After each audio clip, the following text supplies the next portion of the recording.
Euzu billahi mineşşeytanirracim. Bismillahirrahmanirrahim. Elhamdülillah ve salatu ve selamu ala Resulillah. Değerli arkadaşlar, Celaluddin Es-Suyuti'nin El-İtkan fi Ulumul Kur'an adlı eserinden ikinci dersimizi yapmak üzere birlikteyiz. Geçen dersimizde takip ettiğimiz eser, yani elimdeki baskı olan Tahkiku Merkezi Dirasatil Kur'aniye baskısının 4. sayfasına gelmiştik. Son paragrafındayız bu sayfanın. Kaldığımız yerden okumaya devam ediyoruz. Diyor ki Celaluddin Es-Suyuti bu kitabının mukaddimesinde وَلَقَدْ كُنْتُ فِي زَمَانِ الطَّلَبِ أَتَعَجَّبُ مِنَ الْمُتَقَدِّمِينَ إِذْ لَمْ يُدَوِّنُوا كِتَابًا فِي أَنْوَاعِ عُلُومِ الْقُرْآنِ وَلَقَدْ كُنْتُ فِي زَمَانِ الطَّلَبِ Ben talebelik zamanında, o ilmin başlangıç dönemlerinde hayret ediyordum. Minel mutakaddimin, yani eski alimlere hayret ediyordum, şaşıyordum. Niçin? İzlem yudevvinu kitaben fi enva'i ulumul Kur'an. Kur'an ilimlerinin türleri, Kur'an ilimlerinin çeşitleri alanında bir kitap tedvin etmemişlerdi. Bir kitap sistemli bir şekilde yazıya, kaleme dökmemişlerdi. Kema vada'u zalike bin nisbeti ila ilmil hadis. Yani bunu hadis ilmine ilmine yönelik olarak böyle bir çalışma, bu gibi çalışmalar yaptıkları gibi ulumul Kur'an, Kur'an ilimleri, çeşitleri alanında bir eser böyle sistemli bir şekilde yazıya dökmemişlerdi, kaleme dökmemişlerdi. Ben buna hayret ediyordum. فسمعت شيخنا أستاذ الأستاذين وإنسان عين الناظرين خلاصة الوجود علامة الزمان فخر العصر وعين الأوان أبا عبد الله محي الدين El-Kafiyeci beddallahu fi ecelihi. Oraya kadar bir tercüme edelim. Tam ben böyle bir hayret halindeyken, böyle bir şaşkınlık halindeyken, neden eski alimler hadis alanında böyle mütekamil eserler verdikleri halde neden ulumul Kur'an çeşitleri konusunda böyle derli toplu bir eser yazmamışlar? Böyle şaşkınlık içindeyken fesemi'tu şeyhana. Ben hocamızı, üstadımızı duydum. Hocamdan duydum ki kimdir o üstadım hocam? Ustadın. Hocalar hocası, üstadlar üstadı. Ve insana aynen nazirin. Kitap mütalaa eden, düşünen insanların göz bebeği. İnsana aynen nazirin. Yani tefekkür eden, fikir üreten, eser mütalaa eden kimselerin göz bebeği. İnsan kelimesi göz bebeği anlamında burada. Hulasatel vücud, allametez zaman. Varlıklar aleminin özü. Yani hulasatul vücud. Ve allametez zaman, zamanın allamesi. Hocasını övüyor ama biraz sanki dipnotta da belirttiği gibi biraz sanki abartıyor. Bilhassa hulasatel vücud, yani varlıklar aleminin özü, kaymağı, böyle hulasası derken bu gibi ifadeler belki peygamber için kullanılması caiz olabilir ama bir alim için, yani insanın üstadı, hocası da olsa biraz abartıya kaçıyor denilebilir. Nitekim dipnotta şöyle denmiş elimdeki nüshanın: vasfuhu li şeyhihi bihadal vasfi, onun hocasını hulasatul vücud diye nitelemesi fihi itra'un zaidun ve mubalagatun, biraz abartı var, biraz ileri gitme söz konusu olabilir. Yani hocamdan duydum. İşte hangi hocam? Bu vasıflara sahip hocam. Allametez zaman, zamanın allamesi, fahrel asr, kendi döneminin medar-ı iftihari, övünç kaynağı, ve aynel evan, zamanın hası. Aynel evan, evan anlar, zamanlar, zamanların hası. Ebu Abdullah Muhyiddin, Muhyiddin El-Kafiyeci, Ebu Abdullah Muhyiddin El-Kafiyeci isimli hocamdan duydum. Meddallahu fi ecelihi, Allah ömrünü, yani etki süresini, tesir dönemini uzatsın, uzun etsin. Ve esbaga aleyhi zillehu ve esbaga aleyhi zillehu, yani böyle uzun zaman boyunca onun gölgesini, o bütün uzun zamanları onun gölgesiyle, etkisiyle, tesiratıyla gölgelendirsin, serinletsin, ferahlatsın. Duydum hocamı ne diyordu? Yakulu şöyle diyordu. Kad devventu fi ulum tefsir kitaben lem usbak ileyhi. Ben tefsir ilmi alanında bir kitap kaleme aldım. Derli toplu, sistematik bir şekilde bir kitap yazdım. Lem usbak ileyhi. Benden önce hiç kimse böyle bir eser yazmamıştır. Yani daha önce, benden önce bu şekilde yazılmamış bir kitap kaleme aldım, ortaya koydum diye kendisinden duydum. فكتبته عنه فإذا هو صغير الحجم جدا فكتبته عنه. Yani ben ondan yazmaya başladım. Yani bana dikte ettirdi. Ben de yazdım. فإذا هو صغير الحجم جدا. Bir de baktım ki gerçekten son derece küçük hacimli, küçük yani ebatlı bir kitap. Ve hasilu ma fihi baban. Yani bu kitabın içerisindeki ana konular iki bölümdür. Yani konular iki bölümdür. Yani hulasası bu. El-evvelu birinci bölüm fi zikri ma'na tefsiri ve te'vili vel Kur'ani ve surati vel aya.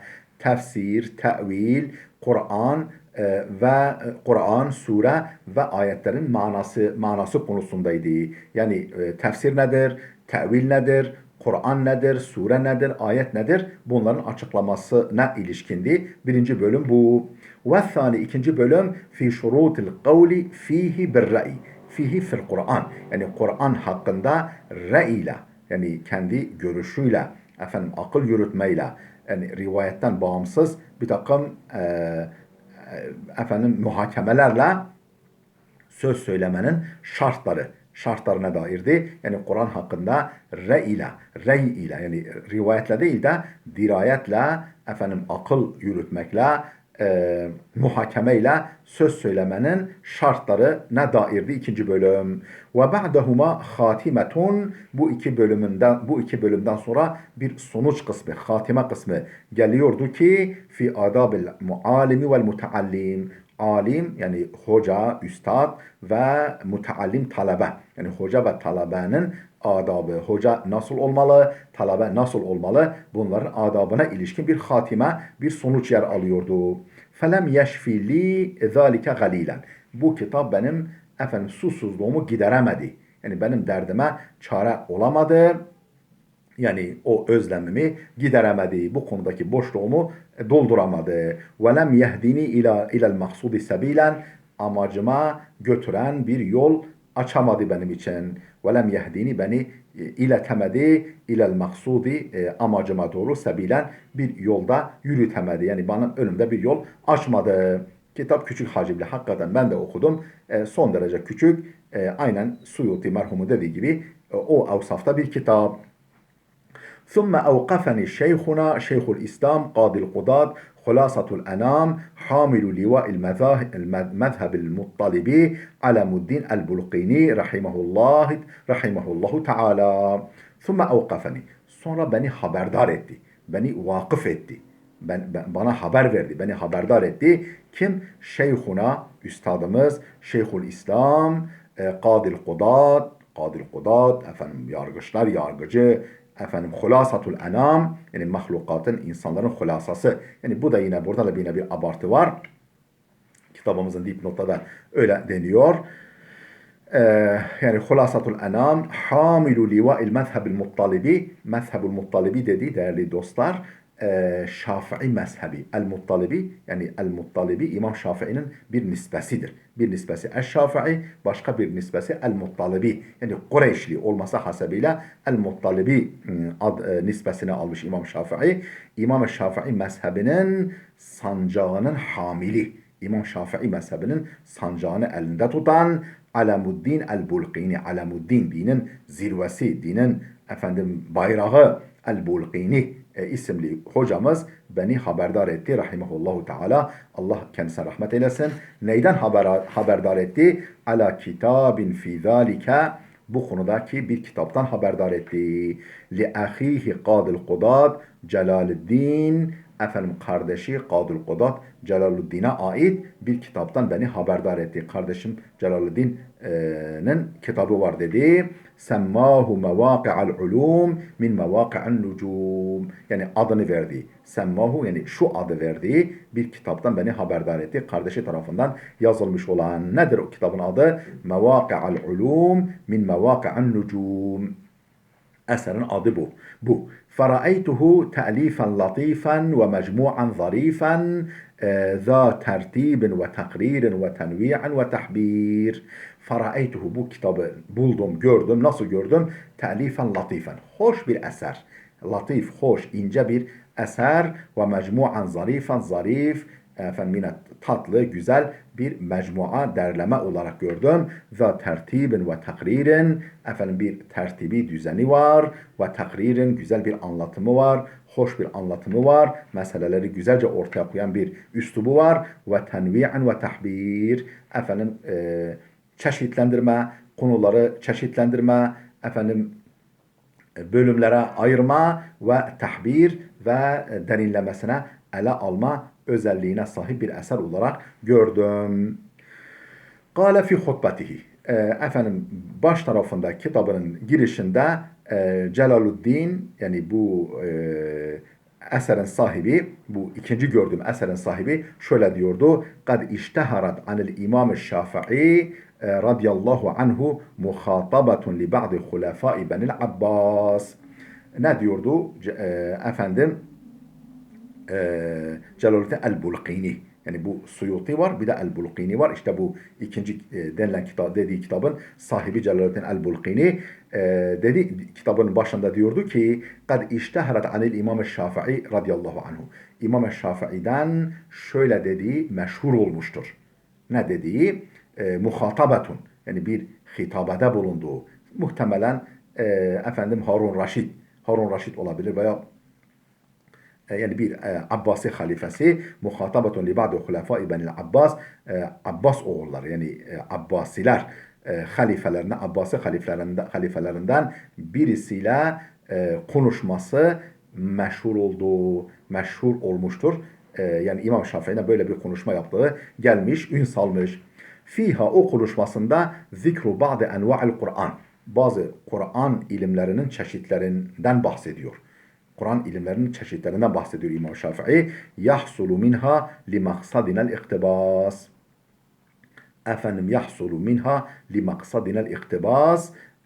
Efendim o iktibası yapmak yani İmam Şafii'den bunu alıntılamak bizim amacımıza hizmet eder. Amacımızı yani bize bir Ulumul Kur'an kitabın içeriğini belirlemede bize yardımcı olur. يحصل منها لمقصدنا الاقتباس وقد صنف في علوم الحديث جماعة في القديم والحديث efendim ulumul hadis konusunda da وقد صنف في علوم الحديث ulumul hadis konusunda da kitaplar tasnif etmişler, eserler telif etmişler. Cemaatun fil kadimi vel hadis. Eskilerden, yenilerden, tabii kendi dönemine göre yenilerden, eskilerden bir grup alim ulumul hadis konusunda eserler kaleme almışlar. Ve tilkel enva'u fi senadihi dune metnihi ve fi musnadihi ve ehli fennihi ve tilkel enva'u fi senadihi dune metnihi. Bu ulumul hadis konusundaki eserler fi senadihi dune metnihi yani hadisin senetleri konusundaydı. Dune metnihi. Hadisin metni yani metin kısmı ile ilgili değildir. Ve fi musnedihi ve fi musnedihi ve ehli fennihi. O hadis isnadında bulunanlar. Yani hadislerin senedinde, senet zincirinde yer alanlar ve bu senet zincirini oluşturanlar hakkındaydı. Ve ehli fennihi ve bu hadis ilminin sahipleri, bu ilmin mensupları hakkındaydı o eserler. Ve enva'ul Kur'ani şamiletun ve ulumuhu kamiletun. Ve enva'ul Kur'ani şamiletun. Kur'an'ın nevileri. Yani Kur'an-ı Kerim'in ilim çeşitleri, Kur'an'daki ilim çeşitleri ve Kur'an'a hizmet eden ilim çeşitleri şamiletun, çok kapsamlıdır ve ulumuhu kamiletun, Kur'an ilimleri çok mükemmeldir. Yani hadis konusunda öyle eserler yazıldığına göre neden Kur'an konusunda böyle mükemmel bir eser yazılmasın? فَأَرَدْتُ أَنْ أَذْكُرَ فِي هَذَا التَّصْنِيفِ مَا وَصَلَ إِلَيْهِ عِلْمِي مما حواه القرآن الشريف من أنواع علمه المنيف وينحصر في أمور. Tabi bu Celaleddin el-Bulkini'nin kitabının mukaddimesinden alıntı yapıyor İmam Suyuti. فَأَرَدْتُ أَنْ أَذْكُرَ فِي هَذَا التَّصْنِيفِ Ben bu eserde kaydetmek istedim. Bu eserde kaydetmek istedim. مَا وَصَلَ إِلَيْهِ عِلْمِ İlmimin erdiği, ilmimin ulaştığı, yani bilgimin kapsadığı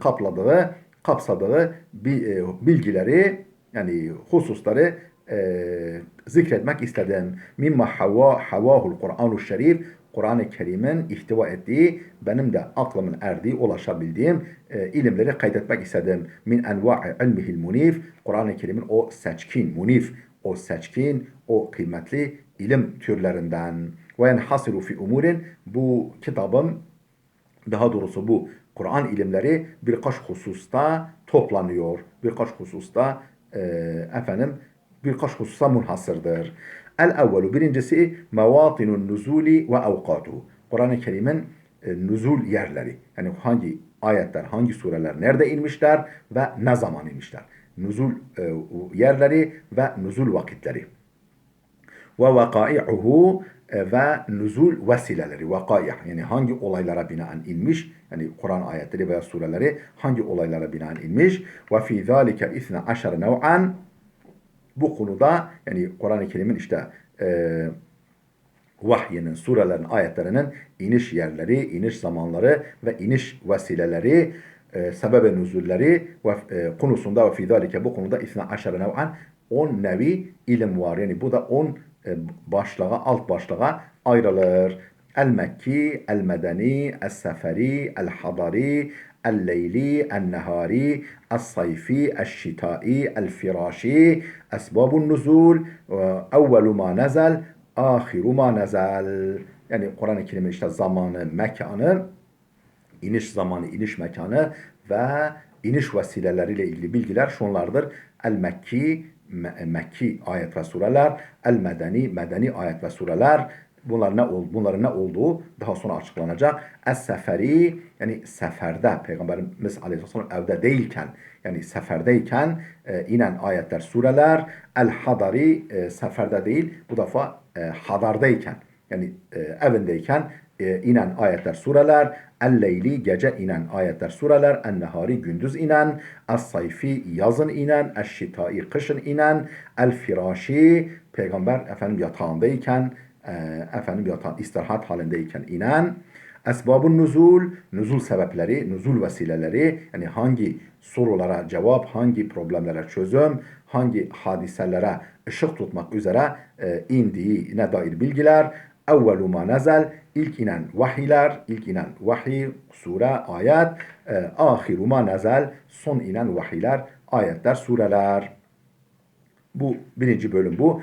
El-emru thani, ikinci husus, yani bu ulumul Kur'an'a dair ele aldığım kitabımın muhtevası nedir? İkinci muhtevasının ikinci kısmı daha doğrusu. Es-senet. Ve huve sittetu enva'in. El-mutevatiru, el-ahadu, el-şâzzu, kıraatun nebiyyi, el-ruvatu, el-huffaz.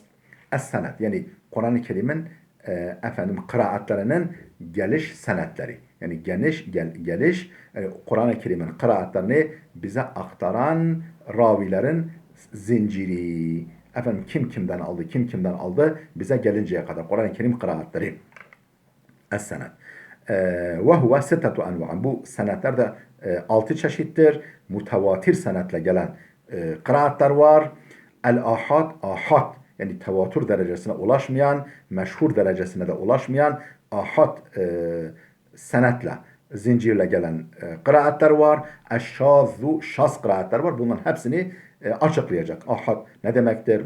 Mutavatir ne demektir? Ahad ne demektir? Şaz ne demektir? İleride bunların hepsini göreceğiz. Kıraatun Nebi diye bir kıraat çeşidi var. O kıraat er-ruvatu raviler, yani bu kıraatlerin ravileri, o senet zincirinde yer alan halkalar, el-huffazu Kur'an hafızları, bunlara dair bilgiler yer alıyor. El-emru thalithu, üçüncü husus, yani ulumul Kur'an'ın muhtevasına dair üçüncü husus, el-eda'u, yani Kur'an-ı Kerim'in edası, yani eda keyfiyeti, yani seslendirme, dillendirme, kıraat, tilavet keyfiyeti, biçimi, ve huve sittetu enva'in, bu da 6 çeşit ilimdir. El vakfu, vakıf, nerede durulacak, nerede durmak lazımdır, nerede durmak caizdir, nerede durmak hasendir, nerede durmak caiz değildir vesaire. Vakıf, el iptida, nereden durunca nasıl başlanır? El imala, imala hani mecreha ve mursaha, imale deniyor. Yani harfi esre, kesre istikametinde böyle uzatarak okumak. El meddu, harfi uzatmak. Bir elif mi, iki elif mi, dört elif mi şeklinde uzatmak. Nasıl okunacak? Tahfiful hemze, mesela e'anzertehum, yani hemzeyi hafif okumak, normal hemze şeklinde okumak, hemzeleri elife dönüştürerek ve elif sesine meylettirerek okumak. El idgamu, harfi harfte idgam etmek, harfi harfle birleştirmek, şeddeli okumak. Bunlar Kur'an-ı Kerim'in eda keyfiyeti, yani seslendirme, dillendirme, kıraat, tilavet keyfiyetine dair bilgilerdir. El-emrul rabi', dördüncü husus, el-elfazu, lafızlar. Ve huve seb'atu enva'in, Kur'an-ı Kerim'in lafızlarına dair, bu da 7 çeşittir. Yani 7 çeşit bilgi var burada. El-garib, Kur'an-ı Kerim'deki garip kelimeler, garip lafızlar. Ne demek garip? Yani garibul Kur'an deniyor buna. Böyle ilk duyuşta, ilk okunuşta hemen manası anlaşılmayan, biraz araştırılmaya, kurcalanmaya, irdelenmeye ihtiyaç duyulan, yani Arap şiirine gidilmesi vesaire, yani araştırılması gereken, anlaşılması için buna garip lafızlar denir. Niye kelime, Kur'an'daki bazı kelime niye gariptir? Bir takım sebepleri var. Ya yabancı kökenlidir, yani sonradan Arapçalaşmış, ya farklı lehçelere aittir, yahut da zamanla kullanılmaya biraz unutulmaya yüz tutmuş kelimelerdir. El-muarrab, yani aslında Arapça olmayıp sonradan Arapçalaşan kelimeler, lafızlar var Kur'an'da. Kitabımın bir bölümü de buna dairdir. El-mecazul müşterek, mecaze müşterek. Yani ne demek mecaze müşterek? Yani müşterek lafızlar. Yani eş sesli lafızlar. Yani lafız aynı, anlamlar farklı. Mesela huda kelimesinin Kur'an-ı Kerim'de tam 17 farklı manada kullanıldığı söylenir. Salat kelimesi öyle, ruh kelimesi öyle, tağut kelimesi böyle. Yani kelime aynı fakat farklı anlamlarda kullanılır. Buna el-elfazul müştereke denir. Yani farklı manaların aynı lafızda ortak olması. El-mecazul müşterek denir. El-muteradif. Bir de eş anlamlı kelimeler var. Buna da nazair deniyor. Bunun diğer adı da el-elfazul mutevati'e, yani aynı anlamda buluşan farklı lafızlar. Lafızlar farklı farklı, kelimeler farklı farklı ama aynı manada buluşuyorlar. El-elfazul mutevati'e denir. Yani eş anlamlı, diğer ifadeyle nazair. El-istiara, Kur'an'da işte istiareler var, mecaz, et-teşbih, istiare, teşbih, Kur'an'daki lafızların hangisinde istiare var, hangisinde teşbih var, buna dair bir bölüm var. El-emrul hamisu, beşinci husus, el-maani el-muteallikatu bil-ahkam. Kur'an-ı Kerim'in ahkamına dair manalar. El-maani el-muteallikatu bil-ahkam ve huve 14 nev'an. Bu da 14 nevidir, 14 çeşit bilgidir. El-ammul bâgi ala umumihi. Yani lafız umumi, Lafızın söylemi umumi ve umumi olarak kalmış. Umumi olarak kalmış. Mesela hurrimet aleykum ummahatukum. Ummahatukum size annelerinizle evlenmeniz haram kılınmıştır. Bu umumi bir lafızdır ve geneldir. Herkesi kapsar. Her türlü anneyi kapsar. Bu el-am el-baki ala umumihi el-ammul mahsus. Yani tahsis edilmiş, alanı daraltılmış umumi lafızlar. Mesela vel asri innel insane lefi husrin. Asra yemin olsun ki bütün insanlar husrandadır. Bak böyle genel söyleniyor. Sonra diyor ki illellezine amenu ve amilus salihati ve tevasav bil hakki ve tevasav bis sabri. Ancak şunlar müstesna. Yani iman eden, yararlı işler yapan, hakkı tavsiye eden, sabri tavsiye edenler müstesna. Yani önce genel söylüyor, sonra o geneli daraltıyor, tahsis ediyor. Ona el-amul mahsus denir. El-amul lezi urida bihil husus. Yani lafız umumi ama maksat hususi. Yani mesela em yahsudunen nase ala ma atahumullahu min fadli, yoksa o Yahudiler Allah'ın insanlara lütfu kereminden verdiğine haset mi ediyorlar? Buradaki insanlara kelimesi lafız umumidir ama kastedilen hususidir. Yani Araplara veyahut da Kureyş'e veyahut da Hazreti Muhammed'e haset mi ediyorlar? Yani lafız umumi em yahsudunen nase, oradaki tırnak içinde ennas kelimesi umumidir ama maksat hususidir. Belli bir kesim insandır. Efendim ma hassa fihil kitabu es-sünnete, yani kitabın, yani Kur'an-ı Kerim'in sünneti tahsis ettiği yerler. Yani bazı ayetlerle Kur'an sünneti tahsis ediyor. Ma hassasat fihi sünnetu el kitabe, bazı ayetlerde de yani bazı ayetleri de sünnet-i nebevi, Peygamber Efendimiz'in sünneti, hadisleri efendim tahsis ediyor. Bazı ayetleri alanını daraltıyor. Yani ondan kastın kimler olduğu veya neler olduğunu belirtiyor, aydınlatıyor. El-mucmel, efendim mucmel ayetler var. El-mubeyyen, mübeyyen ayetler var. Mesela mucmel ihdinas sıratal mustakim. Bizi dost doğru yola ilet. Efendim dost doğru yol nedir? Ondan sonra beyan ediyor. Sıratal lezine en'amte aleyhim gayril mağdubi aleyhim veleddallin. Bu yolun, yani dost doğru yolun hangi yol olduğunu beyan ediyor. İşte o kısım sıratal lezine en'amte aleyhim gayril mağdubi aleyhim veleddallin mübeyyendir. Ama sıratal lezine en'amte aleyhim mucmeldir. Oradaki sırat da mucmeldir. Kendilerine nimet verilenler de mucmeldir. Kimdir nimet verilenler? Yani malum Firavun'a da, Nemrud'a da, Karun'a da nimet verilmiş. Acaba bizi onların yoluna mı ilet demek istiyoruz? Hayır. Efendim kim Allah ve Resulüne itaat ederse efendim ulaike ma'allezine en'amallahu aleyhim, onlar Allah'ın kendilerine nimet verdiği kimselerle beraberdirler. Minen nebiyyine, ki bunlar peygamberlerdir, ve sıddıkine, sıddıklardır, ve şuhadai, şehitlerdir, ve salihin, salihlerdir. İşte kendilerine nimet verilenler bunlar. Yani uhrevi nimetler verilenler veyahut da o uhrevi nimetlere vesile kılınan dünyevi nimetlere mazhar olanlardır onlar. Bu mübeyyen oluyor. El-muevvel, tevil edilen, yani böyle tevil edilen, tevile tabi tutulan ayetler. El-mefhum,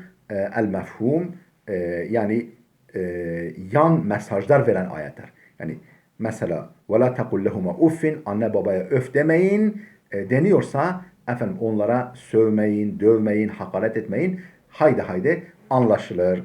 El-mutlak, el-mukayyet, mutlak ayetler var, mutlak ifadeli ayetler var.